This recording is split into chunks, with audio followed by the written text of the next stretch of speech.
Rappelle-toi, le test du café. Pedro et la serveuse étaient de mèche, mieux que ça. Ils sont mariés, femme.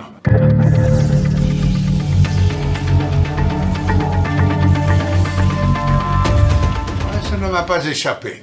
Les tests continuent. On nous donne un point de destination devant une gare. Il s'agit d'arriver discrètement et de prendre une photo d'un de nos instructeurs qui se trouve assis sur un banc. Dans leur scénario, un autre instructeur va venir pour lui remettre un paquet, un colis. Il faut prendre une photo de l'échange. Le lieu choisi par nos instructeurs, c'est une place. Mais à cette heure-ci, elle est déserte. Bah oui, ça serait pas drôle autrement, hein. Et évidemment, tu ne dois pas être vu des instructeurs. Il y a bien un café pour se planquer, mais il est un peu éloigné pour prendre une photo. Ou dans le parc. Mais ça fait loin et surtout, les photos seront prises de dos. Tu vois la photo. Le seul endroit que je vois, c'est un perchoir qui surplombe la place. Une fenêtre dans le toit. Comment dit-on? Ah oui, des chiens assis. C'est ça qui m'intéresse. Je serai au sommet du toit. Je suppose que nos instructeurs connaissent le propriétaire ou le concierge. Enfin, quelqu'un qui leur fera un compte-rendu des histoires racontées par les candidats pour leur légende, pour arriver à monter dans ce mirador. Bah oui, leur but est de voir si tu es fait pour ce métier ou pas. La légende est la suivante. J'explique à la dame qui vient de m'ouvrir la porte que je suis occupé à faire des repérages pour un film publicitaire qui se déroulera sur cette place. Que je souhaite me rendre compte de la prise de vue et de l'angle que l'on a depuis le toit. Tourner quelques roches. Tu te demandes pourquoi j'ai parlé d'un film et que j'ai ajouté publicitaire. Ça t'évite de donner des détails sur les acteurs, sur le thème. Enfin, sur un film publicitaire, tout le monde s'en fout. Depuis ce perchoir, j'ai une vue parfaite sur la place. Je prends l'instructeur en photo sous toutes les coutures. Il ne peut pas me voir. L'autre instructeur arrive. Le salut, nouvelle série de photos. Il quitte le remplacement pour se rendre dans une caserne et nous les prenons en filature à 3. Nous avons reçu un briefing sur la manière de mener une filature, ce qu'on appelle au FBI la technique ABC. 3 piétons qui se relaient.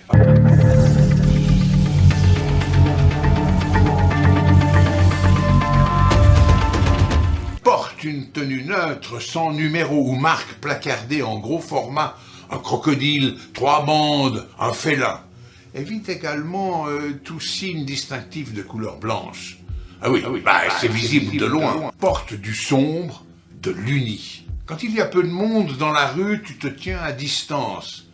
Tout à coup, tu changes de quartier, les magasins, beaucoup de monde. Rapproche-toi. Ta cible a beaucoup de possibilités de fuite. Des chemins à droite, des rues à gauche, des magasins, des entrées d'immeubles. Impératif d'être proche. Le gars à proximité de la cible, le A, se trouve légèrement en retrait, mais sur le trottoir d'en face. Et les 2 autres stagiaires, le B et le C, sont sur le même trottoir que la cible, mais à distance. Et surtout, ils ne la fixent pas. Ils regardent leur collègue, le A. A, B, C, tu vois le tableau. Il faut emporter 2 vestes ou 2 pulls de couleurs différentes, une fausse paire de lunettes, une casquette. Oublie les fausses moustaches, les barbes ou les faux nez avec les lunettes attachées. Non, ça, faut oublier.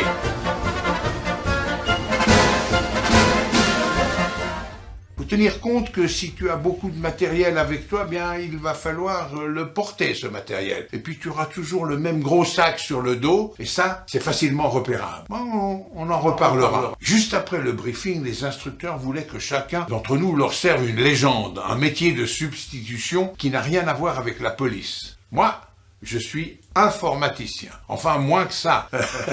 J'implémente des modules dans un programme allemand de gestion de personnel. Tu m'as compris, personne n'a envie d'en apprendre plus sur mon métier. En plus, ça fait très sérieux. On est parti. Pour le reste, on improvisera. Une équipe de psychologues tente de repérer tes dispositions naturelles, tes facultés d'adaptation cognitive, ta résistance au stress, à l'effort. Allez, ça suffit, on y va. À l'entrée de la caserne, on reçoit un plan, une liste d'immatriculation à mémoriser, un nouveau briefing.